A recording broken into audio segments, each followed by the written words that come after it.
Тэгэхээр зэрэг зохион байгуулалттай цэрэг, зохион байгуулалттай дэг журамтай манай армийн одоо батлан хамгаалалт салбарын энэ бүрэлдэхүүн бүтээн байгуулалтанд ороход бол ямар нэгэн асуудал гарахгүй гэж би энэ дээр ойлгож байна. Батлан хамгаалалт салбарын энэ бүрэлдэхүүн бүтээн байгуулалтанд ороход бол ямар нэгэн асуудал гарахгүй гэж би энэ дээр ойлгож байна.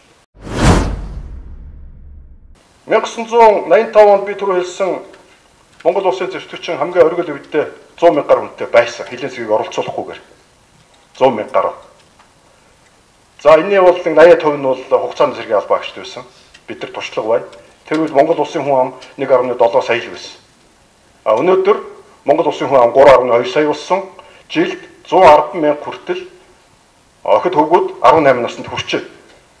За энэ хүүхд залуучуудыг бид цэрэг хоромжлоор хүмүүжүүлж Монгол улсад хэрэгтэй эцэг их болгож зөв хүмүүжүүлэхгүй бол одоогоос 20 жилийн дараа, 30 жилийн дараа бид нар арай өөр төвшөнд хүмүүстэй холбогдох, ярих болчих гээд байгаа учраас энэ дээр бол энэ цэргийн албан агчдыг бүх нийтээр цэргийн албан татна гэдэг бол энэ зөв асуудал аа.